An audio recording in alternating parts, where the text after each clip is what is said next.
he dicho que yo te conté. Te cuento mis cosas y no cuento nada. Porque vamos a hablar de la medicina, pero vamos a hablar de la medicina, del arte de la medicina. La medicina, el acto médico, que es esa insustituible relación entre los que nos llaman o somos pacientes y que tenemos una cosa en la cabeza que se llama, un invento que se llama enfermedad, nos relacionamos con otra persona que tiene un componente mágico, características un poco de cuento de hadas, sobre todo cuando está con su uniforme blanco antiguo, que es el médico. Y ese acto médico que se produce, esa relación social que se produce, tiene un contenido artístico evidente. Evidente.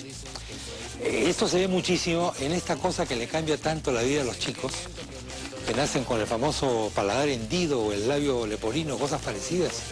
Cuando mediante una operación se logra que ese niño se convierte en un niño, entre comillas, normal, se ha producido un acto social de primerísima importancia.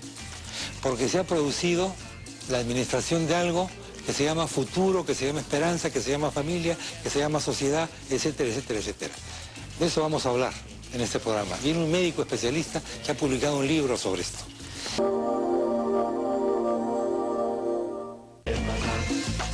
Que da lugar a este libro también importantísimo, el tema Tratamiento de la fisura labio-palatina.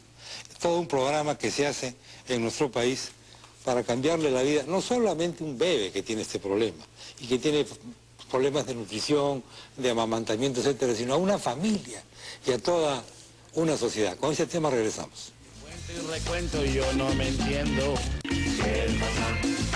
El doctor Percy Rosell Perry, cirujano plástico, es autor de este libro con una serie de casos, tratamiento de la fisura labio-palatina. ¿Cómo está usted, doctor? Muchas gracias por la invitación, muy bien. Gracias. Fisura labio-palatina no es equivalente del labio leporino. Sí. Es el equivalente exacto, al labio es el término médico. Es el término médico, correcto. ¿Cuántos casos ha visto usted?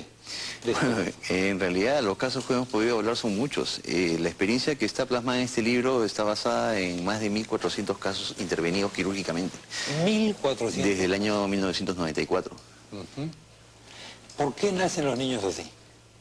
En realidad hay varios factores. No es como en otras enfermedades en las cuales uno puede asignar una causa a la enfermedad única, ¿no? Se considera que hay varios factores que a la hora de que se unen 2 o 3 de ellos hacen que sea más probable que se presente el problema. Por ejemplo, algunas drogas, algunos fármacos que se usan para las convulsiones, como la fenitoína, el fenobarbital, el tabaco. Hemos estado conversando ahora, también está relacionado por algunos estudios, aunque son estudios que requieren hacerse con un mejor diseño, pero están dando indicios. Estamos hablando de la madre. Exacto. Si la madre consumido por la madre previo o durante el periodo de gestación, aparentemente puede estar influenciando. El alcohol también. El alcohol también. ¿No? En su experiencia, ¿qué significa para una madre, para un padre que le nazca un niño así? Bueno, es un trauma, definitivamente, sí. ¿Se sienten culpables de eso? Hay diferentes sentimientos. Es una especie de estigma esto. En mi experiencia viajando por todo el Perú, he podido ver cosas de las más increíbles. En parte de la sierra, en el sur, cuando comenzábamos las primeras campañas, nosotros sabíamos, pues nos decían que esto era considerado un castigo de Dios. Y mataban a los niños.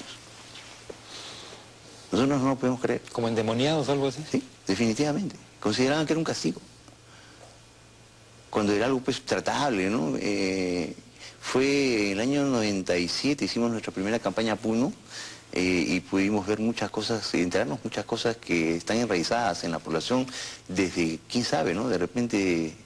¿Desde qué tiempo sería? Sí, porque esta enfermedad está registrada en los huacos, incaicos, ¿no? Y las culturas pre-incas, ¿no? ¿Qué frecuencia de esto tendremos en la población peruana, doctor? Se estima un aproximado de 1 de cada 750 nacidos. ¿1 de cada cuántos? 750. 1 de cada 750 es una altísima. Es una enfermedad congénita que tiene una frecuencia relativamente en comparación con otras. ¿Ese es el promedio mundial? Y nosotros podríamos considerar que es un promedio. Depende mucho de la raza. Por ejemplo, la raza asiática tiene la incidencia más alta. La mestiza tiene una intermedia, la raza negra es la que menos tiene, curiosamente. La que tiene menos incidencia. Sí. Claro. La raza blanca depende de las zonas. Por ejemplo, en el norte de Europa Islandia, Finlandia, Suecia, tienen una incidencia similar a la nuestra. Similar a la Sí, peruana. sí, es curioso. Entonces, no se puede asignar una cuestión racial, pero podemos considerar que es una incidencia promedio, ¿no? ¿Y eso depende del nivel socioeconómico? No excluye, pero sí podríamos decir que puede observarse con más frecuencia en ciertas zonas, de repente en la altitud, en socioeconómico bajo, aunque con el proceso de migración ahora pues tenemos muy similar en Lima, en la selva, en la costa, ¿no? Eso es lo que se... ¿Cuán difícil y cuán complicado y cuán costoso es esta operación? Bueno, técnicamente la ventaja es que no es una cirugía que requiere de una tecnología importante, sofisticada, como puede ser una cirugía del cerebro, por ejemplo, ¿no? Ya lo entiendo. No lo es. Entonces eso hace de que sea bastante accesible para poder ser practicada en lugares donde se requiere. El problema aquí es que hay una especie de fisura en el sistema de organización de la salud, no solo en el Perú, en muchos países, pero específicamente hablando del Perú, ¿no? Entonces se establece una serie de diseños o modelos de atención. Entonces vienen las campañas, famosas campañas quirúrgicas, que se hacen con médicos que vienen del extranjero, colegas peruanos que viajan. Curiosamente estos modelos no se practican en ninguno de nuestros países vecinos. Hablando de Chile, Argentina, Brasil. No se practican. ¿Por qué? Porque el tratamiento de un problema como este requiere un seguimiento, requiere una atención interdisciplinaria. O sea, esto no es que un grupo de gente de buena voluntad del primer mundo llega al Perú con magníficas intenciones, cura un lote de chicos preseleccionados. Sí, no, es más complejo que ello. Es más, y punto. La idea, le voy a comentar un poco el proyecto de lo que significa este programa, ¿no? Cuando yo comencé en una etapa en la cual, pues evidentemente venían grupos a operar a Perú. El grupo Fundación Interplast de los Estados Unidos. Pero esta fundación, en especial la Fundación Interplast, cambió su visión con el tiempo, porque ellos hace 40 años que venían al Perú. Pasaba el tiempo y decían, pero esta situación no puede seguir haciéndose de la misma forma. Que nos estén esperando que nosotros lleguemos para operar a los niños, ir y dejarlos, y el seguimiento no se hace de manera adecuada. Entonces cambiaron la mentalidad y empezaron a seleccionar médicos, a entrenarlos y a dejarlos en sus países para que ellos empiecen a seguir haciendo lo mismo. Ahora yo, por ejemplo, hago siguiendo la cadena. Voy a Puno, durante un periodo de tiempo he estado yendo, he entrenado a un colega ahí y él ya está haciendo la operación. Entonces es necesario que un médico organice un equipo donde intervenga un terapista de lenguaje, intervenga un dentista, un nutricionista y pueda observar lo que ha hecho, si hay una complicación que a veces ocurre, la maneje, que el paciente y sus familiares, sobre todo los padres, sienten que hay un médico que está dando la cara y está siendo responsable por todo el proceso. Eso es importantísimo y eso no ocurre con las campañas.